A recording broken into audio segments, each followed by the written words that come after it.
Lewis Hamilton has just been hit by a bombshell after new data revealed a major internal crisis involving the SF25. The findings are so serious that they may explain, point by point, the challenges he has faced since joining the Italian team. This is not about speculation or media exaggeration, but concrete evidence uncovered through the team's own telemetry. For some time now, engineers have been combing through the numbers in search of answers. Now the results have finally come to light, and what they show is nothing short of alarming. This is not just a car that is difficult to drive. It is a machine that fails precisely in the moments when Hamilton needs it the most, such as when running low on fuel in slower corners, and during crucial qualifying laps. Under those specific conditions, the SF25 loses stability, grip, and all the qualities a top-tier driver needs to fight at the front. This is not about poor setup choices or bad luck. It is a design flaw, and Hamilton is caught right in the middle of it all. But that is just the tip of the iceberg. What makes this revelation even more serious is the potential impact on Hamilton's future and the direction Ferrari may take in the coming months. Before we go any further, hit that like button, subscribe if you haven't yet, and stick with us until the end, because the truth behind this crisis could completely reshape the trajectory of one of Formula One's greatest drivers and expose what may be Ferrari's most critical technical failure of the 2025 season. When Hamilton signed with Ferrari, the world expected something historic. A 7-time world champion wearing red, chasing new dreams and aiming for an 8th title with the most legendary team in Formula One. The announcement shook the motorsport world, and expectations skyrocketed. But after 5 rounds, reality has hit hard. Hamilton has yet to outperform Charles Leclerc in a race, and his qualifying performances are raising eyebrows. In Bahrain and Saudi Arabia, the gap between them during the 3rd segment of qualifying exceeded half a second. And now, thanks to detailed telemetry and information published by Gazzetta dello Sport, we might finally have an explanation. The SF25 enters what engineers are calling a critical state under 2 very specific conditions: low fuel and low speed corners. In other words, exactly the environment of a qualifying lap. At the moment when a driver needs full trust in the car's mechanical grip, the SF25 becomes unstable, unpredictable, and difficult to handle. This not only affects performance, but breaks rhythm, flow, and driver confidence. Ferrari's own internal data confirms this behavior. When the car is light and goes through slower technical sections, it loses mechanical grip and becomes extremely hard to balance. For a driver like Leclerc, who grew up with this machine, it might be manageable. But for Hamilton, who spent more than a decade mastering the unique traits of Mercedes cars, it is like entering a completely different universe. He has even publicly referred to the car as alien, stating that he does not feel at one with the SF25. The steering feedback, tire behavior under braking, and aerodynamic response through corners all feel different. And the worst part is that none of it feels like progress. It just feels confusing.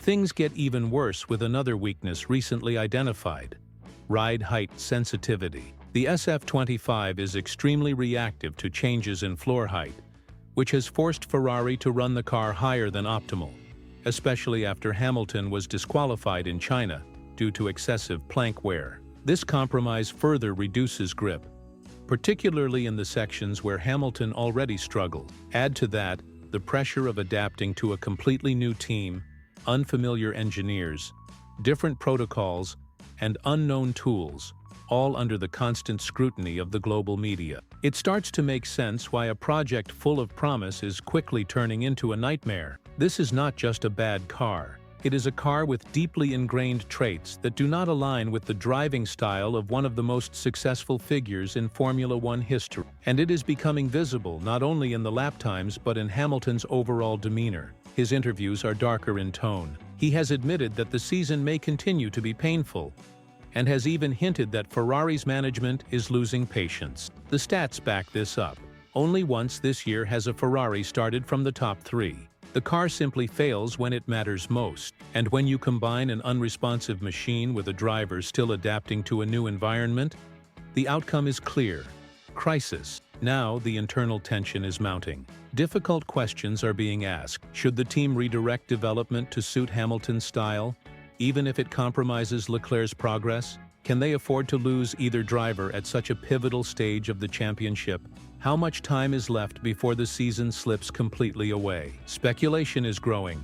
Former Formula One driver Ralf Schumacher even suggested that if this downward spiral continues, Hamilton could walk away from the sport entirely. Once considered unthinkable, that idea no longer sounds so far-fetched. Yet in public, Hamilton remains defiant. During the opening of Fanatics' flagship store in London, he told fans, "Please keep supporting me. I'm not giving up. We're going to keep improving. We still rise, right?" But hope alone is not enough to fix the SF25. Ferrari now stands at a strategic crossroads. Do they stick with the development path that favors Leclerc, or take a radical turn to rework the car for Hamilton?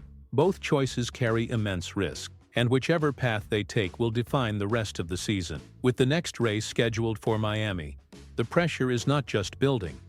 It is on the verge of exploding. What began as an exciting new chapter in Hamilton's legendary career is becoming one of the greatest challenges he has ever faced. Ferrari, with all its tradition and glory, now faces a reckoning. Because when a team signs a 7-time world champion, the last thing it expects is to be searching for answers instead of celebrating victories. The latest data makes one thing painfully clear: the SF25, in its current form, is not a title-contending car.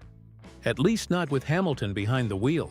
The combination of ride height sensitivity, lack of mechanical grip in slower corners, and instability under low fuel has created a nightmare scenario that is stripping away the confidence he needs to perform. And this is not a short-term problem. It is systemic. It is baked into the car's DNA. Unless Ferrari takes drastic action, it may jeopardize not just one season, but the entire project. What is at stake here is not just points or podium. It is legacy. Hamilton did not come to Ferrari to fight in the midfield. He came for greatness, for history, for one last shot at immortality in red. But if things do not change, he could spend his final years in Formula One battling not for championships, but against limitations of the car, the development strategy, and time itself. And for Ferrari, the questions are just as daunting. Should they stick with a concept that works for Leclerc, even if it leaves Hamilton stranded? Should they bet on a mid-season transformation that could cost everything if it fails? Or is it time to admit that their current path, despite all the talent and investment, simply is not working? Whatever the answer is, it must come quickly. Formula One does not wait. And the longer this crisis drags on, the more permanent the damage will be to the team's morale, strategy, and confidence. Now it is your turn. What do you make of all this? Share your thoughts in the comment. Are we witnessing the beginning of something great, or the downfall of one of the most anticipated partnerships in modern Formula One? Can Ferrari still turn things around in time to salvage Hamilton's season? Or has the gap already grown too wide to close? Smash that like button if you still believe in a comeback, subscribe if you haven't already, and stay tuned, because the story of Lewis Hamilton and the SF25 is evolving fast. And if what is coming next is anything like what we have just seen, it could shake Ferrari and all of Formula One to its very core.